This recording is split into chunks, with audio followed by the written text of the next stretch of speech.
تیری رضا کیا ہے، تیری مرضی کیا ہے؟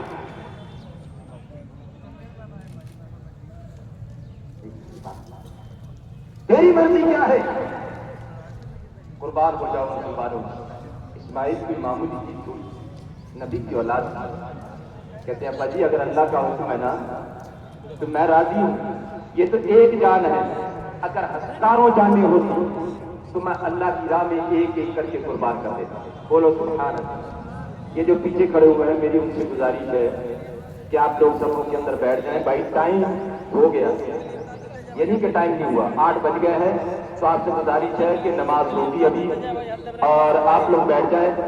اور اگر صفیں درست نہیں ہے تو صفیں ٹھیک کر لیں، آپ صفیں ٹھیک کر کے بیٹھ جائیں، کھڑے نہ رہیں، آپ لوگ بیٹھ جائیں تاکہ مجھے پتہ لگے کہ سارے لوگ آ گئے اور بیٹھ گئے، اور میں نیت میں بس یہ واقعہ پورا کر کے انشاءاللہ تعالیٰ نماز کا طریقہ نیت بتاتا ہوں،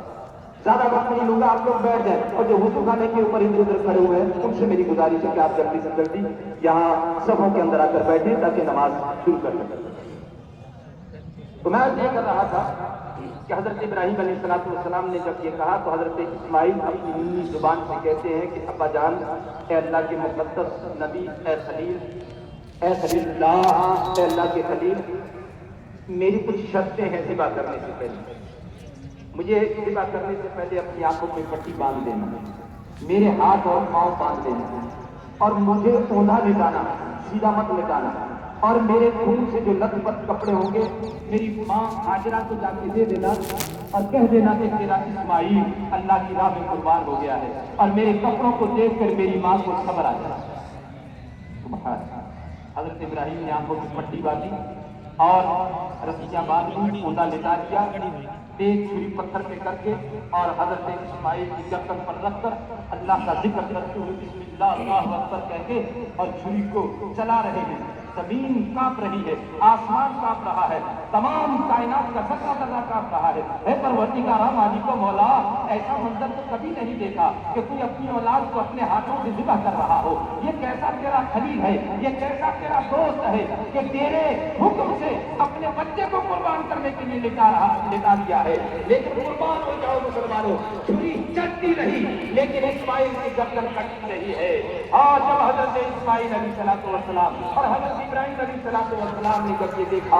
کہ گردن نہیں کٹی، حضرت ابراہیم علیہ السلام جلال میں آتے ہیں اور چھری کو پتھر پر مارتے ہیں، پتھر کے 2 ٹکڑے چھری کر دیتی ہے، تو پوچھتے ہیں اے چھری یہ بتا پتھر کا کلیجہ زیادہ سخت تھا یا میرے اسماعیل کا گلا زیادہ سخت تھا؟ تو چھری زبان حال سے پکار تھی، اے ابراہیم یہ بتا کہ نار نمرود نے آپ کو کیوں نہیں جلایا، کہ وہاں تو رب کا حکم تھا کل انار کونی برتوں و سلام علی ابراہیم، اے آگ سلامتی اور ٹھنڈی والی بن جا، تیرے اندر ابراہیم آ رہے ہیں۔ تو کہا اس آگ کو تو 1 دفعہ حکم ملا تھا، مجھے تو میرے رب کا 70 دفعہ حکم آ گیا ہے، اسماعیل کی گردن کاٹ مت دینا ورنہ تجھے جہنم میں ڈال دیا جائے۔ دوسری مرتبہ پھر حضرت ابراہیم علیہ السلام نے کوئی، اب اللہ تعالیٰ نے جنت سے دبا بھیجا، حضرت اسماعیل کو چھری کے نیچے سے نکالا، دبا کو ذبح کروایا اور حضرت ابراہیم علیہ السلام کو مبارکباد پیش کی گئی۔ اے ابراہیم نے وہ کر دکھایا جو آج تک کسی نے نہیں کیا، میری رضا کے لیے اپنی اولاد کی قربانی دینے کے لیے تیار ہو گئے، اور یہ ذبح گنبا ہوا ہے لیکن لوگ حضرت اسماعیل کو ذبیح اللہ کہتے رہیں گے، اللہ کی راہ میں قربان ہونے والا کہتے رہیں گے، اور رات کو قربانی کرنے والا کہتے رہیں گے، قیامت تک اس قربانی کو یاد رکھا جائے گا۔ تو مسلمانوں یاد رکھو، اسی قربانی کو آج تک یاد رکھا جا رہا ہے، اس وقت قیامت تک یاد رکھا جاتا رہے گا۔ آپ سے یہی گزارش ہے، اس قربانی کو صرف گوشت خوری کا نام نہ دیں بلکہ اللہ کی راہ میں محبت سے جو سب سے زیادہ پیاری ہے جو قربان کرنے کا جذبہ رکھیں۔ اللہ تمہارے جذبات کو دیکھتا ہے، تمہاری احساسات کو دیکھتا ہے، تمہاری محبت کو دیکھتا ہے، تمہارے پیار کو دیکھتا ہے۔ اللہ کی راہ میں ہمیشہ اپنی محبت اور پیار کے نذرانے پیش کرتے رہیں، اسی میں کامیابی ہے۔ اللہ تبارک و تعالیٰ کی بارگاہ میں دعا ہے کہ رب کریم مجھے اور آپ کو ہدایت نصیب عطا فرمائے، اور جس انداز میں ہم دنیا کے اندر رہتے ہیں ہمارے بزرگوں نے محبت سے رہنا سکھایا ہے، حضرت ابراہیم نے محبت سے رہنا سکھایا ہے، حضرت اسماعیل نے محبت سے رہنا سکھایا ہے، اور میرے کو امن و شانتی پسند ہے،